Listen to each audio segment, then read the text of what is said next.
It was always fun. Boom! How's it going, comrades? This is West, aka the Performance here with another reaction. Guys, we are on Echidnut's Sloth What If Part 4, guys. And as you can see, we're gonna do better lighting. This time, I made sure to turn on all my light sources because, oh gosh, that video looked, at least the first half of that video looked terrible. I really do apologize for that, guys. Really do apologize. So, I'm getting kind of a late start, not too of a late start, but kind of a late start. So we're gonna go ahead and try to like zoom past this intro so we can get straight into the video, right? And I might do a pretty brief outro as well. What happened last time?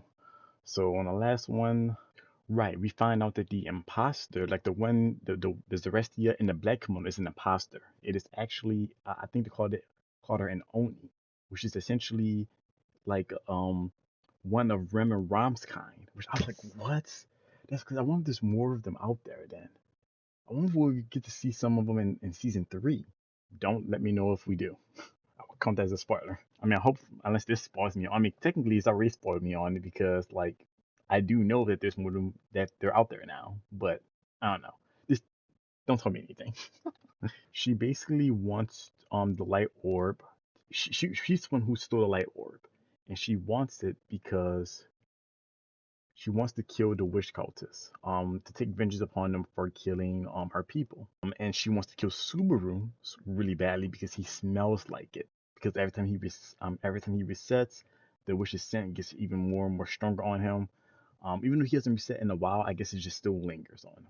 When Zarestia finds this out, she helps protect Subaru, and then also decides to go after her alone. But it also looks like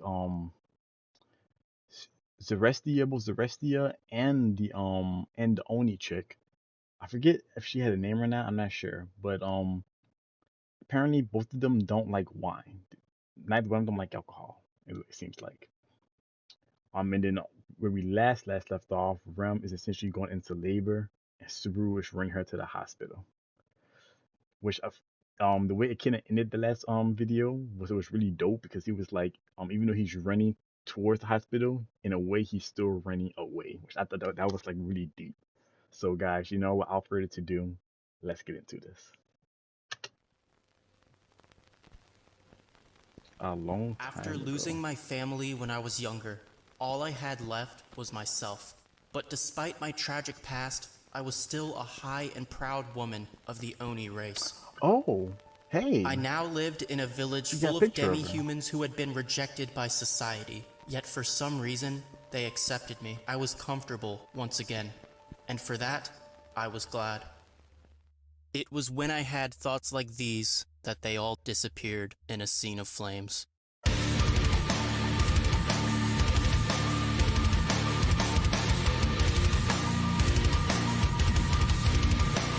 That song sounds so familiar. Welcome back, everyone, to part 4 of the RemIf prequel. That was a This dope is intro. the final part of the series, and we will be covering the last Oh, 3 boy. chapters, starting with the interlude, then chapter 6, and finally the epilogue. Last video, we learned that the Dark Tia is actually an Oni woman borrowing her appearance and her powers. This interlude is actually the Oni woman's backstory, and because she hasn't been named yet, I think I'm gonna read it from her perspective to make it easier to understand. Before I begin though, I have to warn you, there is a brief appearance of a character that will also appear in Arc 5, also known as Season 3. I will be using this character's official artwork, and I'm going to include all the details that this chapter provided. That being said, I still think anime-onlys can watch this without any problems because the spoilers are so minuscule that you probably wouldn't have even known you got spoiled if I didn't tell you. Okay, We don't so you even know get the what? character's name. If you still want to skip them I'ma though, trust them. check the description for timestamps. But without further ado, let's begin right where Let's we just go left through off. it. Alright. Death anniversary. Ooh, jeez. The hooded figures overpowered me and laughed as my body slowly burned in the fire. As I lied there helplessly, I heard another woman's insane voice approaching me slowly. The voice was both psychotic and wicked, and it echoed inside my head, tormenting me. As if I wasn't already suffering enough, the crazy woman walked up to me and poured something disgusting into my body. It creeped in through my ears and slithered around inside me, violating my body. The whole time, the crazy woman taunted me while the other witch cultists laughed. I shrieked in agony as not just my body but my soul rejected the repulsive liquid flowing through my insides. Who is this chick? "Work's all done," the crazy woman said as she walked away. But even after she left, her voice kept echoing inside my head. Suddenly, my nose could detect the witch's scent for the first time. I could smell the people that tortured me and burned my village. What did The she disgusting put thing she inside of poured her? into my body somehow advanced my sense of smell. And from that moment on, I vowed to punish anyone who smelled like the witch. Time skip a bit before chapter 1 of this story. Using my party members' dead bodies as shields, I was able to get past the deadly wind surrounding Zarestia's bed. After retrieving the light ball, I finally had enough power to slaughter everyone with the witch's scent. One particular night, my nose reacted strongly to a young man walking the streets of a town called Banan. He was on his way home after a hard day's work at one of the town's mansions, and there was someone with him too, a cute woman with blue hair. She was another Oni, the same race as me, the same blood as me. I didn't understand. How could another member of the Oni race be happily in love with someone like him, someone that smelled like the witch? Is she really going to protect a witch cultist? In that case, I'll just have to kill her too.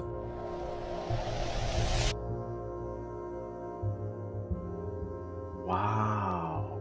That's so cool that we're seeing it from her perspective. The woman dressed in white collapsed after I threw her against the wall. Her scream sounded familiar. Her voice is the same one I hear endlessly telling me to kill. I lifted her up and drained her of her power. I watched as her existence slowly turned into dust. With her last breath, it sounded like she was trying to say someone's name. However, it didn't matter to me. The woman crumbled into dust, and her remains were scattered by the blowing wind. Wait, so did Finally, she just kill my her? power was complete. All that's left now is to get my revenge, not only on the enemy with the scent of the witch, but also that woman who's close with him. Killing both of them is the only thing that will comfort me. This will be my atonement. It isn't hatred. Well, this isn't a flashback anymore, is it? Ads. Interlude Death Anniversary Chapter 6. Oh, Chapter 6 last month of pregnancy. Oh boy. Rem was laying in bed at the clinic with Subaru at her side. The child would be born any second now, but Rem second guesses herself. She reflects on her past and admits that she was a bad child and a bad sister, so maybe she'll be a bad parent as well. Subaru tries his best to comfort her, but she asks him again if he regrets all of this. Subaru was quiet for a bit, but after a moment he rubbed his eyes and then spoke up. "No, Rem, that's not it. I've been saved. My entire life I've been running. I ran away from my parents, I ran away from reality, I even ran away from the promise I made. I threw away everything and ran away with you. But even after all that running, when I heard that we had a child, I was happy. And that's what saved me." Outside of the clinic though, Hannibal was waiting for Subaru. "We've got business to take care of," Hannibal says. Reaching into his kimono, he reveals a bracelet identical to the one he gave Tia. Apparently, these bracelets have magical power as long as there's two of them, but Hannibal's bracelet lost its magical power, meaning that something bad happened to Tia. When Hannibal and Subaru realize this, the two of them agree to avenge Tia and stop this Oni woman once and for all. Damn, dude, you for real? So Tia's just dead just like that? The slaughterous wind turned everything to dust. Hannibal's throwing knives were repelled by the wind attacks. No matter how many he threw, he couldn't hit the Black Tia. The Black Tia was busy dealing with Hannibal, but she couldn't ignore the stench in the air. The witch's scent was getting stronger, and it disgusted her, to the point that she couldn't take it anymore. It was getting stronger. She ignored Hannibal and went straight for Subaru. "You know, your face is a lot cuter when you smile. Almost as cute as my wife's," Subaru says. The Dark Tia replies with "die" and then shoots at him with wind magic, which is blocked by a knife thrown by Hannibal. She chases them across rooftops, blasting wind magic at them. All the while, the voice in her head continues telling her to kill. But she senses that they might be leading her to a trap, so she was hesitant to leave the rooftop. However, something happened that made her lose all sense of reason. What?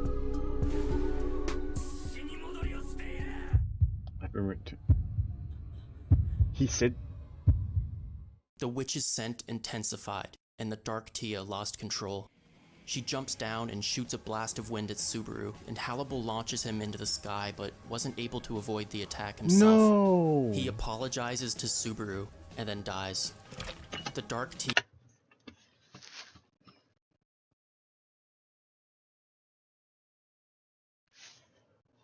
Okay, are you for real right now? There's no way. How? Hannibal is a seasoned veteran. Like he strikes me as the type that wouldn't die so easily. So he just dies. Man, who is this chick, man? Like, who is she?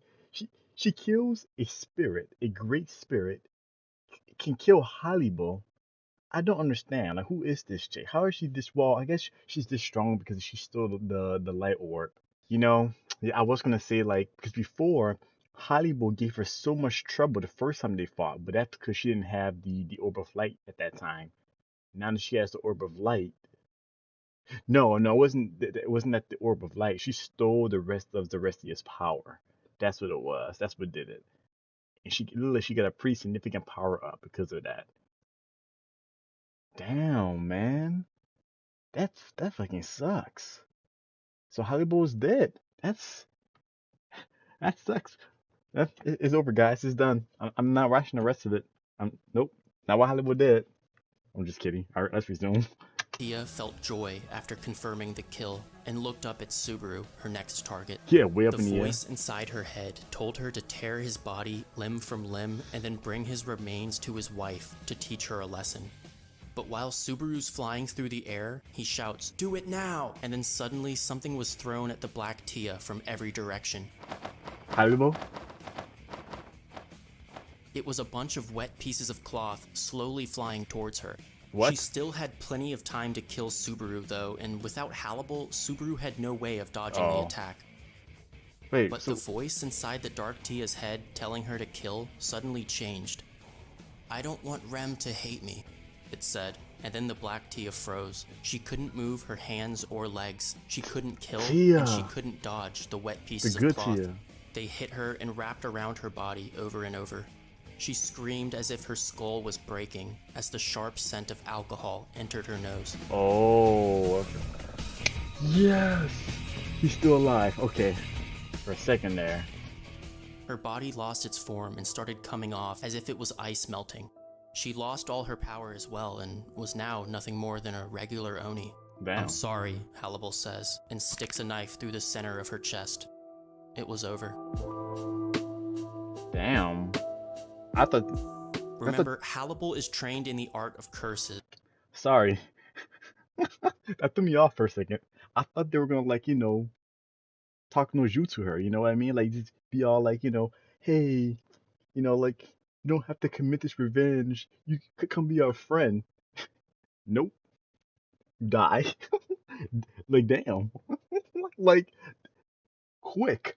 Just let's just kill her. Okay. All right. And to apply a curse, you have to touch someone. Well, Hannibal infused some of his fur and nails into his weapons so that they can apply curses as well. This means that in Chapter 2, when Hannibal threw a knife into the woman's back, he applied a curse to her. So this whole time, she's actually been a lot weaker than she would have been if Hannibal didn't curse her during their first encounter. Damn. This really says a lot about how smart and powerful Hannibal really is, and also how powerful the great spirits are as well. Right. Being able to operate this efficiently under the effects of a curse definitely implies tremendous power. Anyway, Subaru apologizes to the dying Oni woman. He tells her that he's not a witch cultist, he's a father, and that's why he had to kill her. Protecting his pregnant wife was his only concern. Damn. "I hate her," the Oni woman says. She was talking about Rem. Her eyes weren't looking at Subaru or anywhere in this world. They were looking at something that doesn't exist. It was the happiness she was supposed to have, the life that was stolen from her. All she had now was hatred and jealousy towards Rem. Damn, No. dude. It was envy. "What's your name?" Subaru says. The girl tried to talk but couldn't get the word out, but from what Subaru could hear, her name was Reese. As the light left her eyes, Subaru vowed to never forget her name. but her envy was something Subaru would never speak of again for the rest of his life. That's pretty Subaru thanks sad. Hannibal for going along with his plan. The whole town had helped out, actually. Suddenly, a wind comes down across the garden, carrying a white figure to the I'm ground. about to say, she's back? Okay. Yes, Tia was back. Yay! The real Tia. Tia's backstory, hundreds of years ago. What? Many hundreds of years ago, long before there were witches and dragons, the great spirit Celestia roamed the continent freely, using her magic as she pleased. With her hands, she produced fire. With her legs, she dug up the earth. With her tail, she created water. And with her mouth, she controlled wind. Huh. The Great Spirit had a friendly relationship with the people of the world. She would do favors for them, and they would offer her gifts in return. However, there was a time when the people asked her for fire. Just fire. But Celestia wanted to use wind magic as well, as wind magic was her symbol of freedom. No. So she gave the people both fire and wind. No. And the combination of the two resulted in the country burning to the ground. Oh dear lord. Why would she give them one? Celestia didn't understand why what she did was wrong, so the people turned against her. They invited her to a celebration and gave her alcohol to drink. She didn't understand what alcohol was, so she drank everything they gave her. And eventually she passed out, and that's when the angry citizens got their revenge. Damn. Yikes. When Celestia woke up, she was missing all her limbs. Her arms, legs, and tail were gone, and with them, her ability to use fire, water, and earth magic. "My body, where is it? Give it back," she said. But the people wouldn't listen. Instead, they showered her with alcohol and set it on fire. Celestia still had her head, her mouth, her fangs, and her wind. Not a single person survived. Celestia killed everyone she saw, even those who were innocent. When Celestia was happy, she wanted to kill. When she was sad, she wanted to kill. When she went to sleep, she wanted to kill, and when she woke up, she wanted to kill. It was the only way for her to feel free again. I am Celestia, the most beautiful Shinigami. And Celestia was free.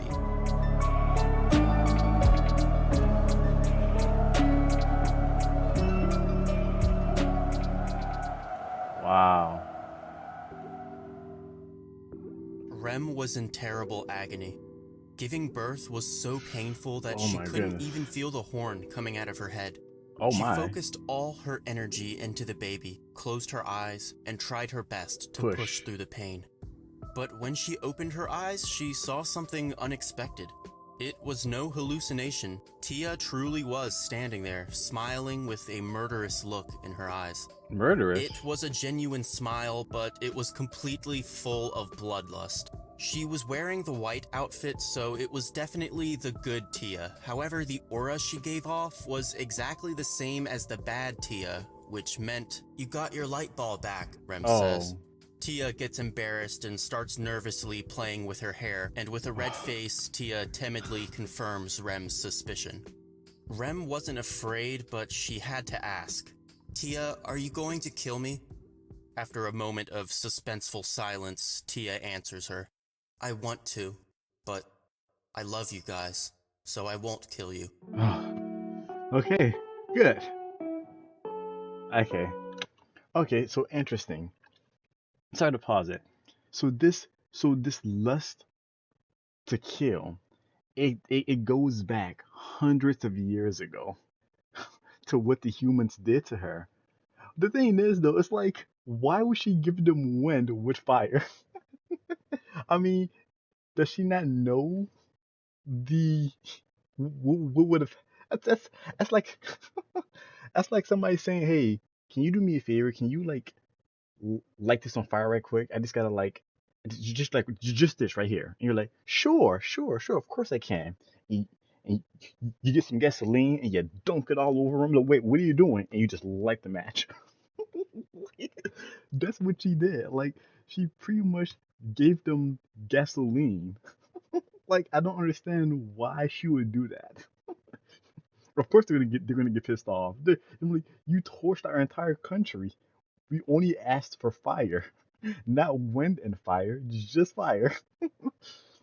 But that is messed up, dang. So they took her head off, took her limbs off. Jesus Christ, that's terrible. It's no wonder she reacted the way she did, though. So she just started killing and killing, and killing some more until the Oni chick took her orb of light, and I guess her orb of light, what, like her orb of light was her bloodlust basically, but it was also the source of her power too. It looks like. But now that she's got it back, she's back. She wants to kill more, but fortunately for Rem and Subaru, she remembers the friendship that she had with them. So she's like, I want to kill you guys because it's I guess in her nature. But she's like, but I'm not going to because I love you guys. You guys are my pals. So they looked out that they made really good friends with her. Subaru still wasn't allowed inside the clinic, so he sat outside with Hannibal, praying that everything goes all right. He prayed to every deity he could remember, and even added Tia's name. Wow. God, Buddha, Christ, Jehovah, Muhammad, Angra, Manu, Tia. Main thing this guy's about something about me is I am actually a Jehovah's Witness. So that's crazy seeing. See that's very interesting. Hannibal asks him if he's decided on a name for the child yet, which of course he Mm. had.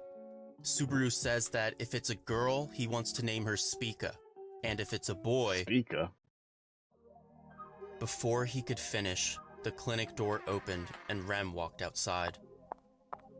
In her arms, she was holding her newborn son. Oh. If you shop on Amazon... Rigel, it's time to go to Sleeping school, lizards, said guys. Rem to the 6-year-old boy with light blue hair. Rigel? Rigel was a sassy, energetic kid, just like his father. Except Rigel was also different from his father in a lot of ways. For one, he was able to produce a single horn from his forehead, which would gather mana and fill his body with strength, making him feel like he could do anything. But he avoided showing his horn around his mom because he knew she felt guilty that he was only born with one. Rem was actually pregnant again, and Rigel made it clear that he wanted the baby to be his little sister. For some reason, Rigel is a major cis-con. But anyway, on the way to school, Rigel runs into his uncle Hannibal, who's been secretly training him in the arts of this shinobi. Obviously, nice. Rem and Subaru have no idea that Hannibal's been doing this. The two of them chat for a while, and after Hannibal leaves, Rigel runs into a beautiful woman dressed in white. To his surprise, the woman addresses him by name and explains that she knows his parents. Okay. She offers him a bracelet as a gift, but Rigel turns it down.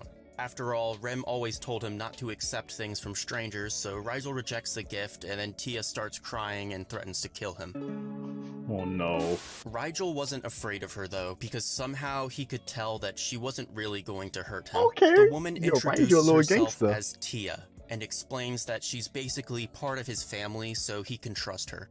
The two of them start walking together, and Tia hums a song along the way. The same song from before. In fact, it might be the only song Tia knows. But surprisingly, Rigel recognized the song. It was the same tune his mom would hum sometimes, and if he remembered correctly, she had always called it the Tia song. The Tia song. I guess I'll just have to accept her as family then, Rigel thought to himself. Aww. Okay, that's nice. And they live happily ever after, more or less. Under that light blue sky, in that ordinary-looking town, in that corner of the world, irreplaceable happiness existed for the Natsuki family. To achieve this, there also existed things that were sacrificed, people that were lost, places that were abandoned, and memories that can't be forgotten. Natsuki Subaru and Natsuki Rem will continue to live in this world as it goes on. And that was one ending for the lost boy who wandered into another world. Yo.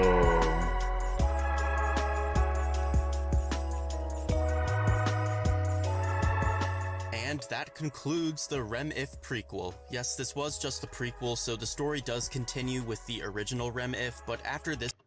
Wait, what? Okay, wait. So RemIf the prequel if came out after the original.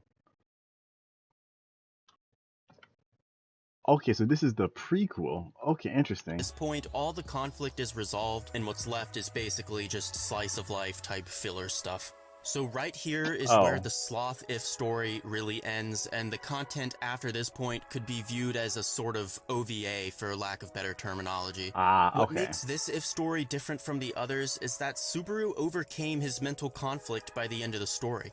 In the beginning, Subaru chose the path of sloth, but once he realized that he was a father, he chose diligence instead, and finally went through the same development that he was supposed to get from episode 18. It just took The him difference was, years. in the main story, it only took him that one conversation with Rem to obtain it, Yeah. but in the Sloth if story, it took him much longer. Yeah. It's not like he didn't choose the right path in the end, he was just too slow. I thought that was a very clever way of thematically incorporating Sloth into the story while at the same time still giving Subaru a happy ending with Rem. Exactly. Yeah. This if story gave us a lot of new information, a massive amount of world building, and some awesome new characters that could potentially appear later on in the main story. But in my opinion, the most important thing from this if story are the possible theories that it allows us to form. I don't know how many of you picked up on this, but I want to talk about a huge detail from this story that might affect the main story in a future arc. For some reason, the witch cult was trying to exterminate the Oni race, and that crazy woman was conducting some very evil experiments with a mysterious liquid. But the Oni woman Reese wasn't able to smell the witch's scent until after that liquid settled inside her body. Right, I was wondering about being that. able to smell the witch's scent was a symptom of that crazy woman's experiment. This is very important because it means we can assume that normal Oni aren't supposed to be able to smell the witch's scent. But remember, Rem can. Yeah. Rom can't, the other Oni can't, and Reese couldn't either, until the crazy woman poured that liquid into her body. So the theory is, something similar happened to Rem when her village was attacked, and that's why she's able to smell the witch's scent. This if story also pretty much confirmed that the founder of Kararagi was originally from Japan. I mean, literally everything in Kararagi mimics early Japanese culture, so that's another very interesting detail that'll probably have some relevance in the future. But anyway, I really enjoyed this if story, and I had a blast making these videos as well, so thank you guys for all the amazing support you've been giving this series. I also want to give a special thanks to Dominic for the amazing Reese artwork. Guys, I don't think forget this to might like, be the subscribe first to his fan channel art if you in have not already. existence for this character, so And make sure seriously, you go thank watch you so much, his man. video If you first, guys then want to come see back for more this of Dominic's reaction. Should've artwork, said you can that click at the the link start in the of the video. description, and I highly recommend you check him out. He's very, very talented. But Yeah, it looks also, really let good. me know what you guys thought about the Sloth if story. How does it hold up against the others? I think this one might be my Well, this is my second first or one, third so I favorite wouldn't now. know. I'm not sure, but it was definitely... But that's all I got for you guys today. Keep talking about ReZero. I'm out for now. Peace out. Ooh. That was the last one, guys. Wow. Leaping lizards, guys. That was really good. So interesting about what he was saying about the whole thing with the Oni. I never thought about it. You know, with Rum being able to smell the witch's scent. Because, you know, I always assumed that Ram could as well. But looking back on it, Ram had never said anything about smelling anything on Subaru. Only Rem could. And actually Garfield could too. See, my thing is I thought that pretty much if you were like any kind of demon or whatever, you just had a sharp nose, so you could smell it on him. That's what I just assumed. But no, it's something a bit more unique. Just because you're not human doesn't mean you can smell it. That's why I was wondering. I was like, how come Hannibal? How come he can't smell it? Because he looks like he would have a sharp nose. But that's because he can't. It's something particular that allows you to smell like that black liquid. So does that mean that Garfield, did he get the liquid in him too? Because he's able to smell it. So that's the only two people that I know of that can smell the witch's scent on him is Rem and Garfield. And I could obviously though, the chick who actually put the black liquid on the Oni chick, she's the spoiler, right? What are those big giant balls behind her? Are they bells? Don't tell me though. So obviously but that wasn't too big of a spoiler though. Like, I mean, I guess now I know though. Like, she's the one going around making people be able to smell the witch's scent. I wonder why, and I wonder where's that black stuff that she's giving people. Interesting. What is her end game? It sounds like it seems like she has some kind of end game. So, oh god, that gets me so excited for season 3, guys. That really does. But man, I ain't gonna lie, like I felt really, really bad for that Oni chick. Oh, it's Reese. That was her name, Reese. I felt really bad for her. I mean, just like, don't get me wrong, like I hate that she was trying to kill everybody, but all she was trying to do at the end of the day was avenge what she lost. You know what I mean? And it sucks because in a different setting, she really could have like been a good guy. She could have been like someone. She could have been a friend of theirs. It's just that Subaru smelling like the witch. It didn't. That really sucks, man. Cause that chick wasn't a bad person. She just wanted revenge, you know. But the saying about revenge, that it's a two-headed viper, you know. You get poisoned as well. So uh that's that's just really sad though. I feel really sad about that. But I mean, I guess on the lighter part, Subaru and Rem and his kid, they literally they live happily ever after. That's that's insane. He only had to sacrifice Amelia. So I feel like people who are Rem and Subaru shippers probably really love this, right? Because me personally, don't get me wrong, I like the whole Rem Subaru ship thing, but I'm still all for Subaru and Amelia. You know, that's why I was like, damn, that sucks. So Amelia's dead, Puck's dead, I think is also dead. I'm not sure about Roswell. Roswell, I think he's still trapped in the sanctuary then. I guess. Whew, I don't know, guys. But all right, well. So, guys, the next what ifs I will be doing will be the lust what if, which I hear is supposed to be just a good time. It's supposed to be some funny stuff. So, and I guess um, let me know, guys. What's your recommendations? What should be the next ones? If there's a certain order I should do them in. Like, I know I'm not sure if actually anyone already posted that. I probably will look back in the comments to see. But like, let me know if there's a list I should like if there's an order I should go into. Um, so I know lust is gonna be my next one. After lust, what's the best one to go into, or does it matter? I won't be doing gluttony or greed. Because like you say, gluttony contains major spoilers, and greed, it seems like it's kind of on the fence, but I will see. I'll probably maybe watch like the first portion of it from Echidna just to see if what he says, if it's like any major spoilers in there. So after I do lust, besides gluttony or greed, what other ones would you guys like to see me react to? Next. Um, and I guess whichever one I see in the comments the most, that'll be the one I'll react to. But if it doesn't matter, you can just say it doesn't really matter. Just pick one, and I'll just pick one. All right, guys.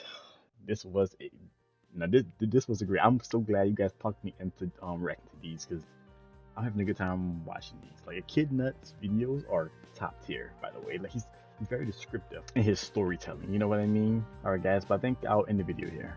If y'all like what you saw, please give me a thumbs up. It helps me a tremendous amount. If you haven't already, why not subscribe? I post Tuesdays, Wednesdays, Thursdays.